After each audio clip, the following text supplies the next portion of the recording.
If you're watching this, chances are you already have a good idea of what an exporter does. Most people think of exporting as selling physical goods to customers in foreign countries. But what if I told you that you could be an exporter without even realizing it? I'm Kari Crane, editor of Shipping Solutions' international trade blog Passages. Exporting doesn't just involve physical products. You might be an exporter if you're transferring knowledge. And in the world of export regulations, that's called a deemed export. Before I explain more, make sure you subscribe to this channel so you don't miss any of our basics of exporting videos.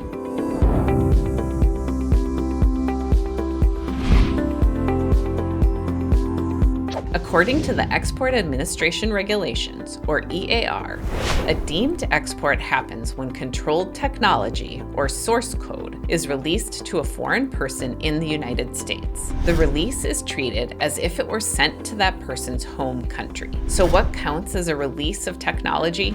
The EAR defines it in a few ways: visual inspection of technical specs, plans or blueprints, oral or written communication of the technology, practical applications or demonstrations of the technology. In other words, if controlled technology is shared with a foreign national, whether through an email, a conversation, or even a simple glance at a lab experiment, you might have just conducted a deemed export. Here's the kicker: you don't have to cross a border to be an exporter. You don't even have to leave your couch. Let me show you some examples of common deemed exporters. Colleges and universities.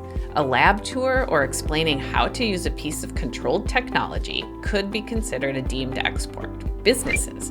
Companies in sectors like tech research, biochemicals, or medical devices often deal with deemed export licenses. Internet users.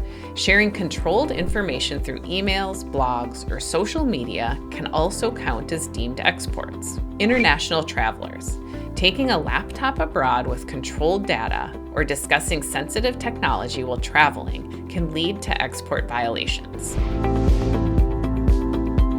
Here's the big takeaway: even a small, unintended release of controlled information can lead to serious trouble. Violating U.S. export regulations can result in hefty penalties, including up to 20 years in prison, fines of $1 million per violation, administrative penalties of $300,000 or twice the value of the transaction. Plus, you could lose your export privileges entirely. If your product is controlled under the EAR, you'll need an export license before sharing that technology with a foreign person, even if they're in the US.